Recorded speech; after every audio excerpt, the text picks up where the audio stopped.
इन तीनों के बीच डिफरेंसेस को समझने से पहले कुछ इंपॉर्टेंट पॉइंट्स को डिस्कस कर लेते हैं। लाइक प्रीवियस लेक्चर में हम लोग देख चुके हैं एनर्जी बैंड एंड डायग्राम, जिसमें valence band and conduction band होता था।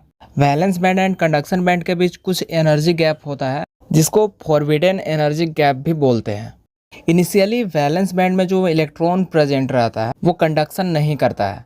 इलेक्ट्रिसिटी को कंडक्ट कराने के लिए वैलेंस बैंड में हीट प्रोवाइड करना पड़ता है, जिससे इस बैंड में प्रेजेंट इलेक्ट्रॉन्स थर्मली एक्साइटेड होकर कंडक्शन बैंड में जा सके, तभी करंट की फ्लो पॉसिबल है। यह कॉन्सेप्ट आपको माइंड में रखना है। इसके बेसिस पर ही हम लोग इन तीनों के बीच डिफरेंसेस को समझेंगे। पहले हम लोग कंडक्टर की बात करते हैं। सो कंडक्टर के केस में valence band and conduction band जो है वो एक दूसरे को ओवरलैप करता है। मतलब कंडक्टर के केस में वैलेंस बैंड में जो इलेक्ट्रॉन्स रहता है वो ऑलरेडी कंडक्शन बैंड में भी प्रेजेंट रहता है। मतलब कंडक्टर के केस में इजीली करंट का फ्लो पॉसिबल है। कंडक्टर के केस में वैलेंस बैंड में हमें हीट प्रोवाइड नहीं करना पड़ता है टू एक्साइट द इलेक्ट्रॉन्स। यहाँ पर ऑलरेडी कुछ इलेक्ट्रॉन्स कंडक्शन बैंड में प्रेजेंट रहता है, सो इजीली इलेक्ट्रिसिटी फ्लो कर सकती है। कंडक्टर के केस में एनर्जी गैप जो है वो नियर अबाउट ज़ीरो होता है, बिकॉज दोनों बैंड एक दूसरे को ओवरलैप कर रहा है, तो एनर्जी गैप ज़ीरो के बराबर होगा। नेक्स्ट है सेमीकंडक्टर। सेमीकंडक्टर की जब बात करते हैं तो वहाँ पर valence band and conduction band एक दूसरे से सेपरेट रहता है, दोनों के बीच में एनर्जी गैप होता है। सो सेमीकंडक्टर के केस में अगर इलेक्ट्रिसिटी फ्लो कराना चाहते हैं तो वैलेंस बैंड में प्रेजेंट इलेक्ट्रॉन्स को हीट प्रोवाइड करना होगा ताकि थर्मली एक्साइटेड होकर कंडक्शन बैंड में जा सके। इलेक्ट्रॉन्स कंडक्शन बैंड में जाएगा तभी जाकर सेमीकंडक्टर के केस में इलेक्ट्रिसिटी फ्लो करेगी। यहाँ पर एक क्वेश्चन राइज हो सकता है, सेमीकंडक्टर के केस में वैलेंस बैंड में कितना हीट प्रोवाइड करना होगा ताकि इलेक्ट्रॉन्स जंप करके कंडक्शन बैंड में जा सके। सो एनर्जी गैप अगर 3 इलेक्ट्रॉन वोल्ट से कम होता है तो भी वैलेंस बैंड में प्रेजेंट इलेक्ट्रॉन्स कंडक्शन बैंड में चला जाएगा।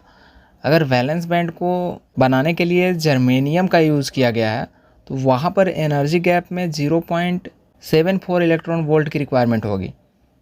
एंड अगर सिलिकॉन सेमीकंडक्टर का यूज़ किया गया है तो एनर्जी गैप को क्रॉस करने के लिए इलेक्ट्रॉन्स को 1.1 इलेक्ट्रॉन वोल्ट की रिक्वायरमेंट होगी। एंड रूम टेम्परेचर पर जो सेमीकंडक्टर है वो एक कंडक्टर की तरह बिहेव करने लगता है।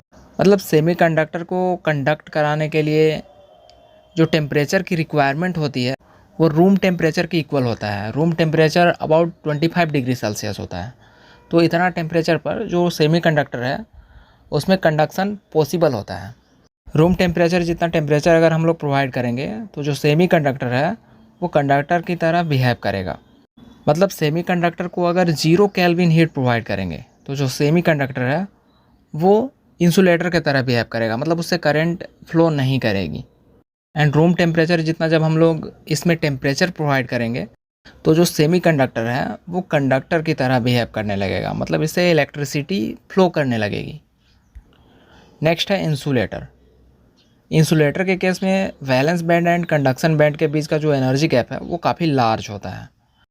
सो इंसुलेटर के केस में अगर आप इलेक्ट्रिसिटी कंडक्ट कराना चाहते हैं तो यहाँ पर भी कुछ एनर्जी रिक्वायरमेंट होगी in the form of heat. Electrons को कंडक्शन बैंड में जंप कराने के लिए यहाँ पर काफ़ी ज़्यादा एनर्जी की ज़रूरत पड़ेगी क्योंकि एनर्जी गैप काफ़ी लार्ज है। सो इंसुलेटर के केस में अगर एनर्जी गैप 3 इलेक्ट्रॉन वोल्ट से ज़्यादा प्रोवाइड करेंगे तब जाकर वैलेंस बैंड में प्रेजेंट इलेक्ट्रॉन कंडक्शन बैंड में जाएगा, जिससे इलेक्ट्रिसिटी का फ्लो इंसुलेटर के केस में पॉसिबल हो पाएगा। लाइक डायमंड एक इंसुलेटर होता है। सो डायमंड से अगर आप इलेक्ट्रिसिटी फ्लो कराना चाहते हैं तो वहाँ पर एनर्जी गैप का जो लेवल है वो नियर अबाउट 6 इलेक्ट्रॉन वोल्ट तक होना चाहिए, तभी वैलेंस बैंड में प्रेजेंट इलेक्ट्रॉन्स कंडक्शन बैंड में जाएगा एंड इलेक्ट्रिसिटी का फ्लो हो पाएगी। अब 6 इलेक्ट्रॉन वोल्ट जितना एनर्जी प्रोवाइड करने के लिए काफ़ी ज़्यादा टेम्परेचर की रिक्वायरमेंट होगी। सो फाइनली हम लोग बोल सकते हैं कि कोई भी मटेरियल को हम लोग कंडक्टर बना सकते हैं by providing temperature. Heat provide करके उसके वैलेंस बैंड में प्रेजेंट इलेक्ट्रॉन्स को कंडक्शन बैंड में ट्रेवल करवाएंगे, जिससे इलेक्ट्रिसिटी का फ्लो हो पाएगा एंड जो मटेरियल है वो एक कंडक्टर की तरह बिहेव करेगा। टेम्परेचर बढ़ाकर किसी भी मटेरियल को हम लोग कंडक्टर बना सकते हैं, पर कंडक्टर को हम लोग इंसुलेटर नहीं बना सकते हैं, बिकॉज इंसुलेटर के केस में एनर्जी गैप काफ़ी लार्ज होता है। जो कि इंसुलेटर का एक इंटरनल प्रॉपर्टी है। सो कंडक्टर में हम लोग एनर्जी गैप को इंक्रीज़ नहीं कर सकते हैं।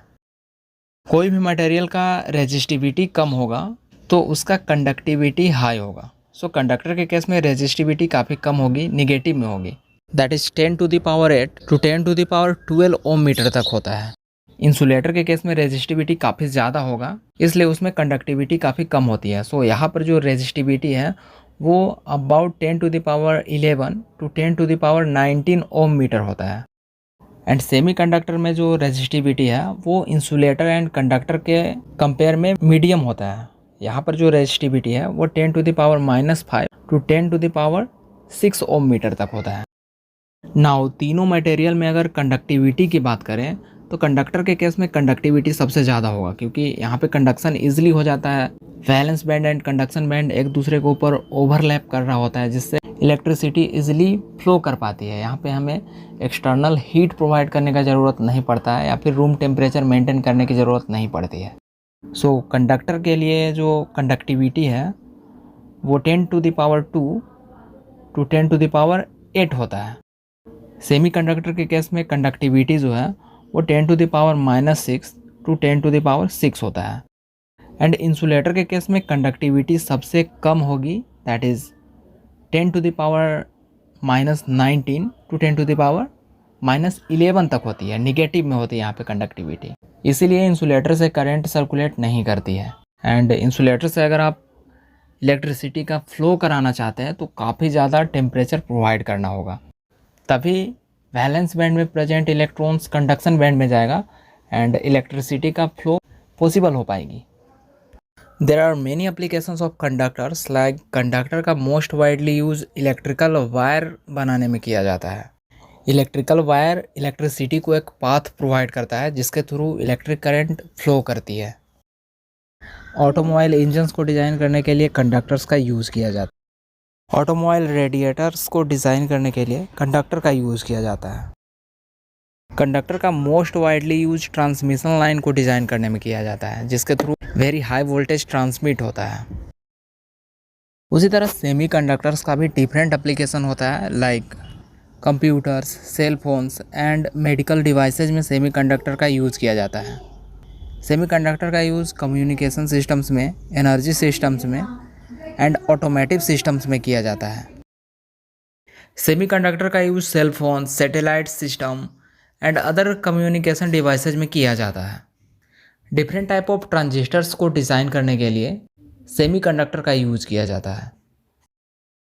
तो इस तरह से कोई भी टॉपिक को अगर आप इजी वे में समझना चाहते हैं तो चैनल को सब्सक्राइब कर लें और बेल आइकन को भी प्रेस कर लें ताकि वीडियोज आप तक पहुंच सकें।